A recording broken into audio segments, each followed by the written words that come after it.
In my head, it starts even before you even put on your tie. Stefan Kim is a television reporter at New York One News. As I make my commute, whether I'm walking to the station or taking the train out, I start to think in my head, where does this story go? But he's more than just a reporter. He also shoots and edits his own stories. He's a one-man band journalist. In a nutshell, beginning to end, start to end, one person, start from scratch, finished product. Kim has been covering Queens for the past 3 years. The Velez and Icoveta family say his station provides him with his own car and the camera equipment. This day, he covered a rally by MoveOn.org. Looks like about 2 dozen people so far assembled. I prefer not to, show up with my camera until they're actually rallying.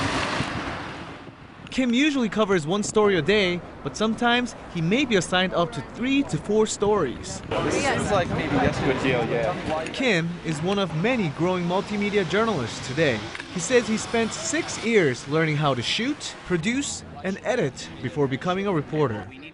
Today, about 32% of TV stations in the U.S. say they mostly use one-man bands, a growth of 7% since 3 years ago. It's really changing the nature of what it means to be a journalist these days. Tim Peake is the executive producer for Transformation at NBC News. So in the old days, if you were a television journalist, your production process looked like an assembly line. You'd have a producer, a booking producer, on-camera talent, a photographer, an editor, a broadcast engineer.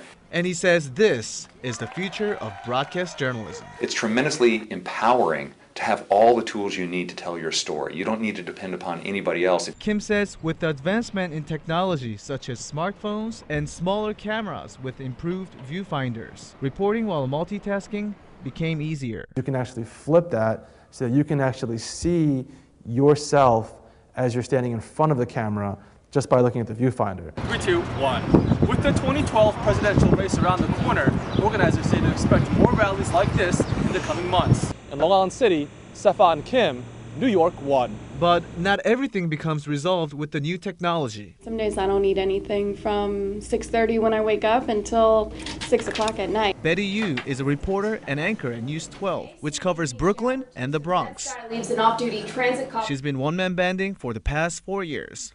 Over 4 years, you report in 0-degree weather, 100-degree weather, walking up 14 flights of stairs, parking 8 to 10 blocks away.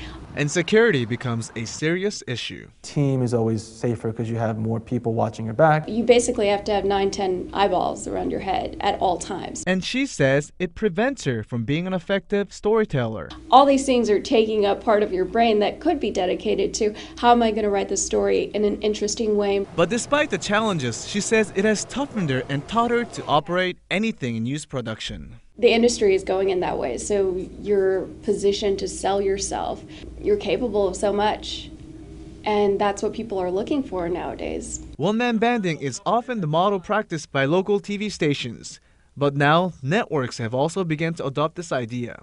We needed to save money as quickly as we could. Digital journalism was the best way that we knew to save money to meet our budgetary targets and still maintain our quality of coverage. At NBC, they call it the DJs or digital journalist, and they offer multimedia trainings for all 1,400 staff members, from interns to producers. Peake says this not only changes the nature of journalism, but the definition of storytelling. Quality is not solely measured in video quality. Quality is how the story speaks to the audience. We have to accept the reality that there is a way to cover news in this fashion, and if you can do it while saving money, it might as well be done. Reporting from New York, Young Lim, Fast 4 News.